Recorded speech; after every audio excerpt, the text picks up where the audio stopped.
Hey guys, Alex Raykin here, and today I want to talk about how practice does not make perfect, and how with a little bit of understanding of how the mind works, we can learn more efficiently and effectively. Stay tuned.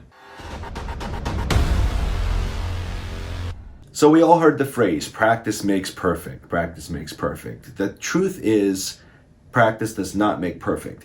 Perfect practice makes perfect. So how do we make perfect practice? And why does practice itself not make perfect?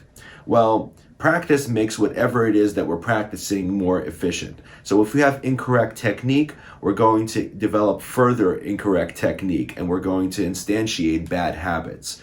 So how do we avoid that altogether? So I discuss this with every one of my new students in their first lesson, because this is so critical. So most students basically put their hands on the instrument and immediately try to poke out whatever notes that they're trying to learn. They feel around until they basically figure it out. Whenever we make a motion with our hand or with our fingers, we basically have a connection in our brains between two neurons, brain cells. Whether we've played a note or not, all these little motions we're making with the fingers are actually stored and later remembered. So if you're a musician, I'm sure you've had this experience. You've played like a scale or something like that, and then you play one note with the wrong finger, or you just simply play a wrong note.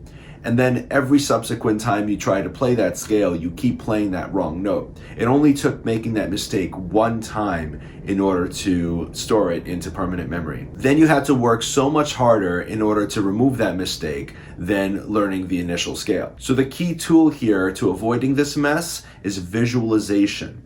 We will actually visualize before making any kind of motion. So if you're learning something, at the beginning, you have to humble yourself and not rush through it. Basically, start with your hand in the correct position where your fingers are ready to play each subsequent note.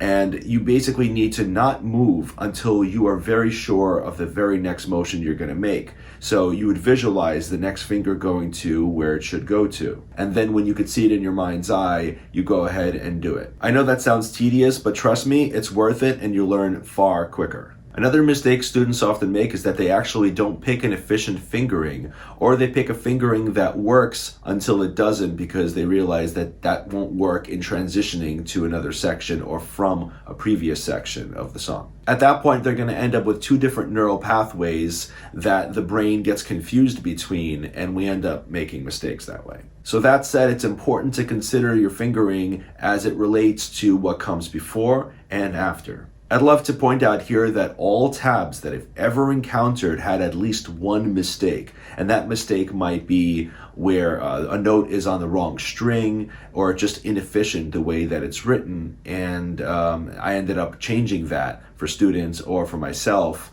Or when I'm learning things by ear, I'm very, very mindful about where I place the notes as far as what's going to be comfortable and efficient. So I'd like to point out here that I came up with this thing called a super tab to try to alleviate this issue with a lot of music that I find. Essentially, a super tab is a corrected tab that has the details about how to play it all written into the tab, including the fingering for each note. And so I have super tabs up for a few songs, and you'll see that at the ends of my video titles, basically. If you go to alexraykin.com and then you go to shop, you'll see some super tabs that I have there. All right, guys, so if you found this video helpful, go ahead and smash that like button, subscribe for more videos like this one, and hit that notification bell so you don't miss any new videos. I'll see you guys in the next one.